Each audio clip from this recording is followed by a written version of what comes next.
को मैं निरूपित कर दिया है। यह भागवत दिव्य है प्यारे। 4 अक्षर हैं, भा, ग, व और त। इन 4 अक्षरों पर बड़ा मंथन हुआ। अनेक संतों ने, अनेक विज्ञ पुरुषों ने इन 4 अक्षरों पर अपना अपना व्याख्यान प्रस्तुत किया है महाराज। क्यों 4 अक्षर ही रखा? 5 अक्षर भी रख सकते थे, पर 4 अक्षरों में ही भागवत का नाम क्यों रखा? चिंतन का विषय है। तो 4 पुरुषार्थ, धर्म, अर्थ, काम, मोक्ष, 4 अक्षर भागवत। एक एक अक्षर में जीवन के 4 पुरुषार्थ सिद्ध होते हैं प्यारे। आप चाहते हो कि मोक्ष की प्राप्ति हो तो यात्रा धर्म से शुरू करनी होगी। जिसके जीवन में धर्म है उसी को मोक्ष मिलता है। धनात् धर्म ततः सुखम। धन आए तो जीवन में धर्म करो महाराज। धन आए तो जीवन में सत्संग करो, वो धन तभी सार्थक हुआ। वृक्ष न कबहू फल भके, नदी न संचयनी।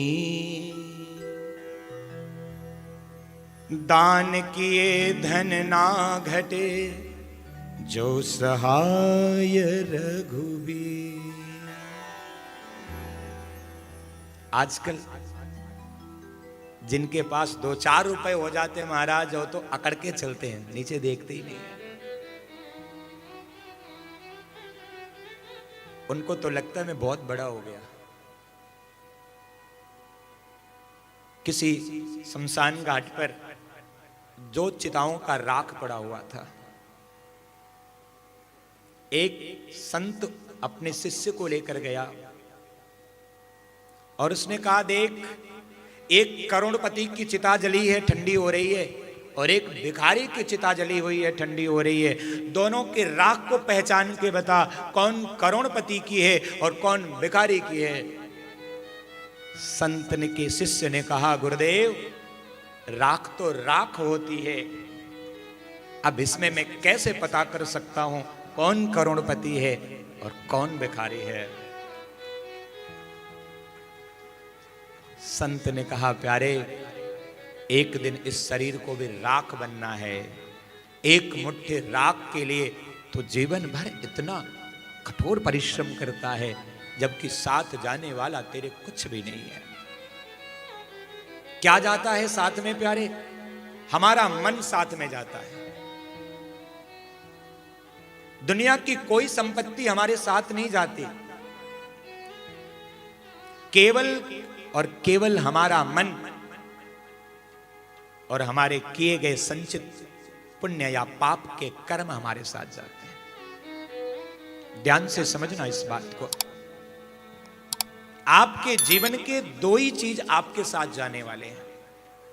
ना क्षीयते कर्म, गरुड़ पुराण कहता है, जन्म कोटि सतैरपि।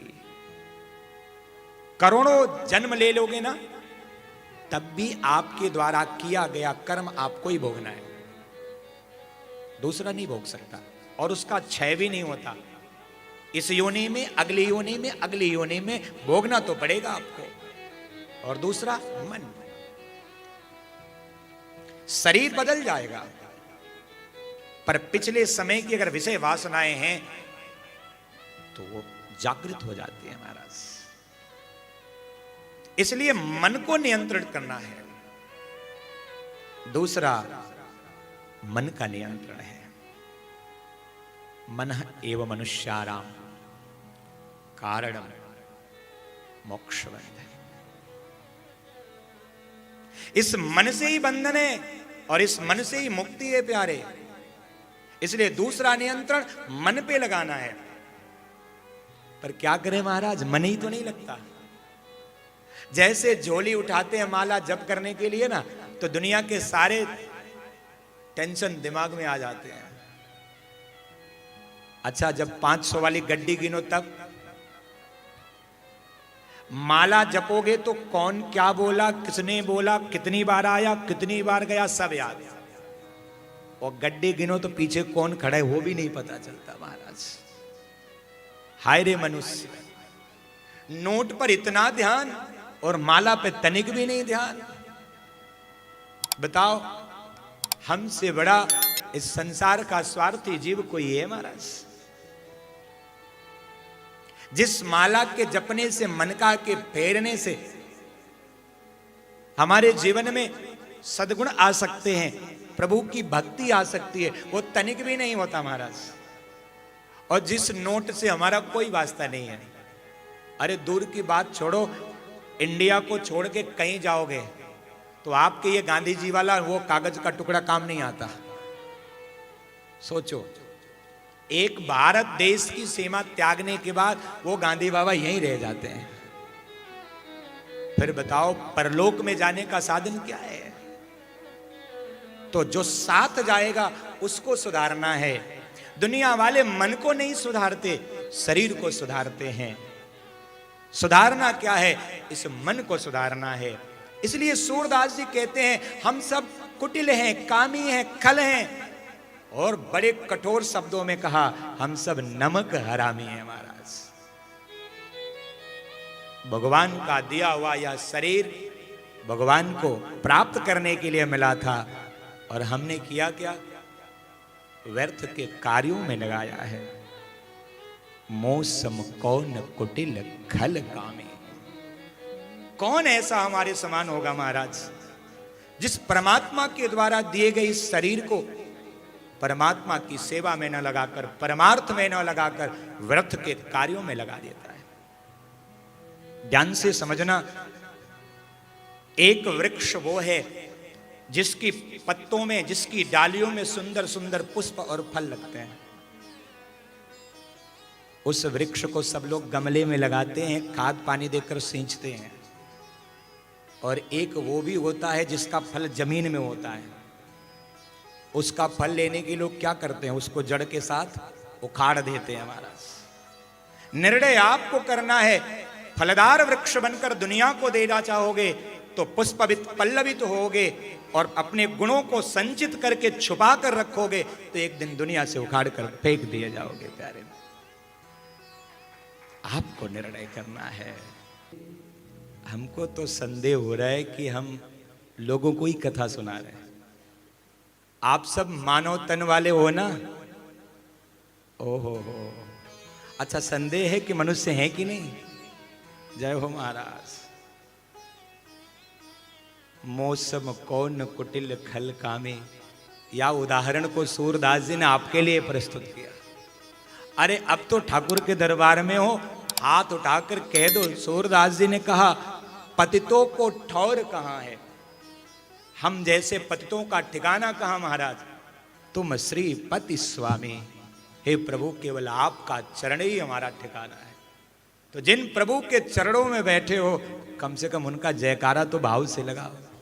बोलो कृष्ण कन्हैया लाल की। कथा पांडाल में उपस्थित रहने वाला हर व्यक्ति भगवत स्वरूप होता है। और साची बात तो ये है, आप सबको इस कथा में जयकारा लगाना ही पड़ेगा।